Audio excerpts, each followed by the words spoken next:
Hello and welcome to my new channel, Geek Vs Fat.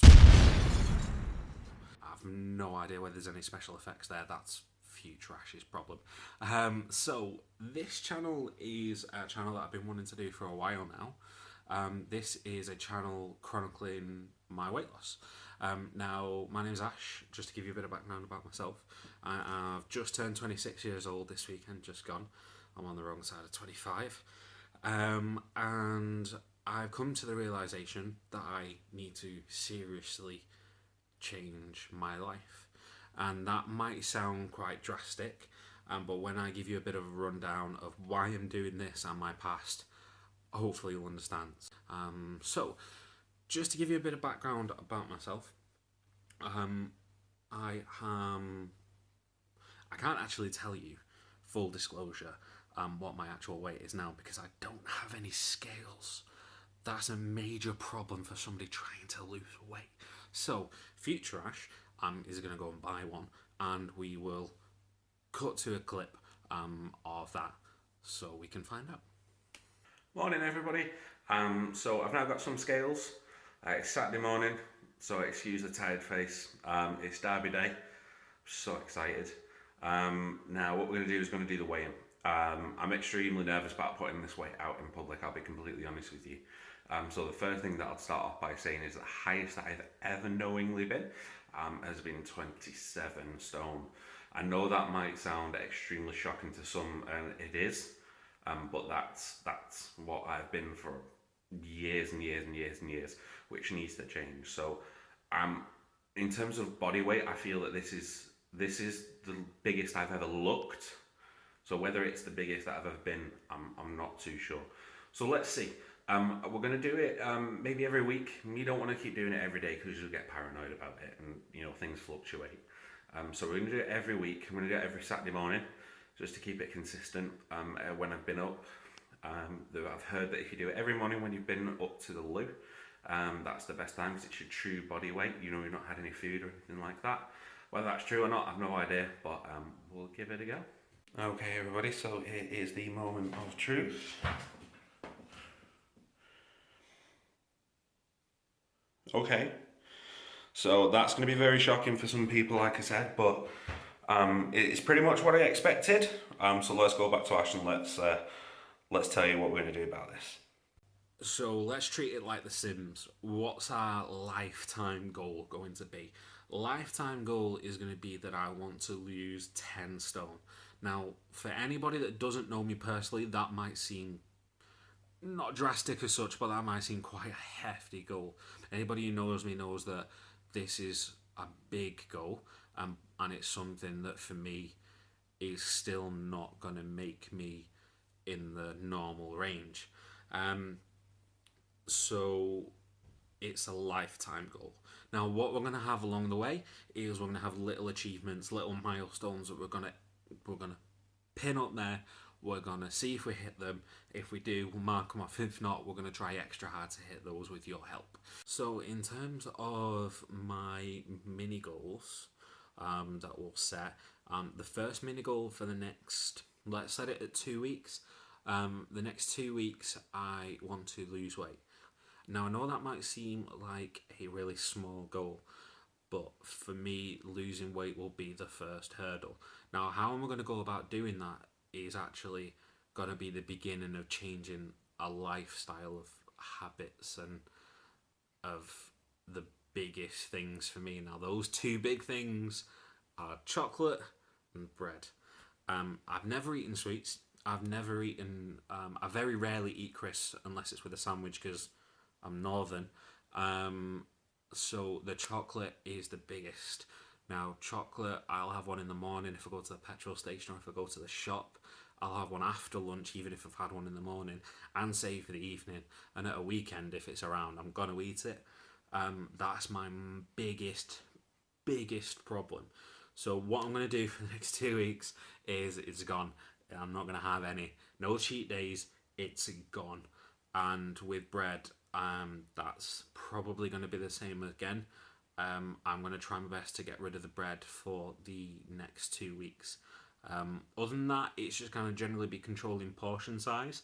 I'm going to get back to the gym, and we're going to work on that high intensity interval training because that's always worked well for me. And the less time that I can spend in the gym but get a better workout is always a win. So we'll be focusing on that. I'll get you some updates. I might even set up a Snapchat so you can watch me cry and be in pain. If you're a widow like that, then that's good news. The reason that I'm doing this is that I've had a life of built-in habits that have been ingrained since I was a kid. And I'm not talking like 18, 19. I'm talking since I was like pre-teens. And it's nobody's fault but my own. And it's been ingrained, and I've been self-destructive. And it's continued up until this point, and it's only up until recently when I watched a documentary on Channel 4 that Davina McCall was. I can't remember the name, but I'll pop it here. Where a guy that was, I think he was 32 stone, he'd lost 17 stone, and when I saw him at his largest and how kind of unhealthy and how ill that he was, I saw myself, and I realised at that point that I need to do something about it. And this is something that I've toyed with the idea of for a while now, because I've lost weight in the past in small bits, and I've done it for a few months at a time, and that's the problem. It's a few months at a time, and after 2-3 months, all that weight that I'd lost, I put back on again, and more. And that's why it's got to a point where I'm at the biggest that I've ever been now. What's kicked this off is not only a documentary, but it's also the fact that over these last, let's say, 6 months or so, I've been really struggling with my mental health. Now, if anybody that knows me knows that I took about 3 weeks off work to have a break. I was signed off with a mixture of depression, stress, and also some quite social anxiety that quite big social anxiety that kicked in. This kind of came out in a few ways. The reason, I just bottled up a lot of stress and a lot of thoughts and a lot of worry about my health inside and didn't let it out to anybody, and it exploded to the point where I had to take 3 weeks off work. I was signed off. I'm back in now. Everybody's been really supportive. If it wasn't for my amazing girlfriend, my amazing family and friends, I don't know where I'd be. So I've got a massive thing to thank them for, and that's partly the reason why I'm doing this. Part of the social anxiety, and it may sound silly to some, they may know exactly what I'm talking about. But when I'm out and about, and I mean, it can be something as simple as going from the car park to work, which is only a 10-minute walk. It could be out shopping, it can be at a party, it can be anywhere. Recently it was at Manchester Comic Con last month. This is where I got it big time. And this is a fear of sweat marks. Now, anybody who knows and has experienced this will know what I'm talking about now. For a guy my size, mundanial tasks produce sweat marks in the weirdest of places. I'm not talking like kind of underarms where you can just tuck yourself in. I'm talking about back sweat. I know that's grim, but it's bad. And it's something that I'm constantly conscious of. Isn't half the reason is why I wear constantly black t-shirts, is because I won't need to hide it. And even with some t-shirts, it still doesn't hide it. And I'm constantly asking, does it show? I'm constantly worried about it. I'll be constantly wearing jackets when it's warm just to try and hide it. That's why winter's my favourite season. If you see me out and about in Manchester in winter, I'm probably wearing shorts and a basketball t-shirt. And it's something that it's been so bad recently that it's made me really nervous. And it's actually that one little thing.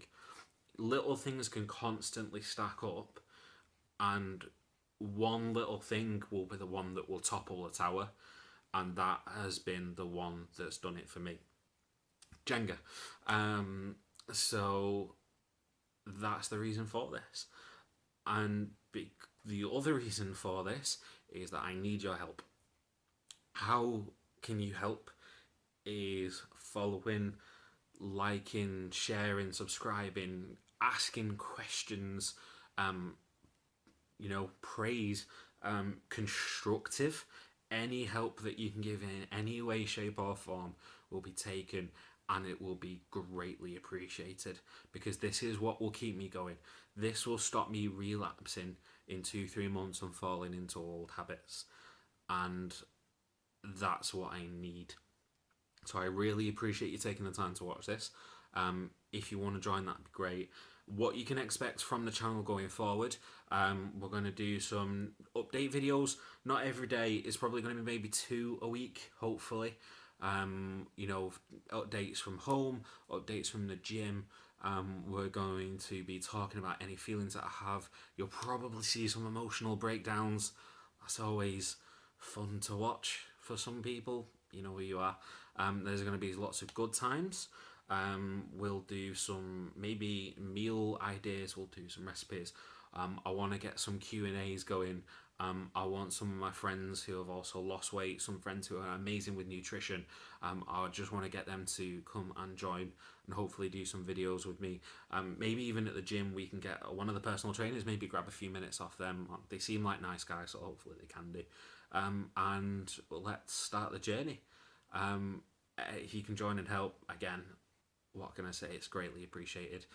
If you want kind of more photo-based progress shots, they're all going to be on the Instagram page. If you don't have Instagram, or you prefer YouTube, at the end of the weekly videos where we do the weigh-in, I will post pictures up so you can see. But the main weight loss area will be on this. This channel's more for my daily life, really, and putting me out there, and not letting what's happened happen again.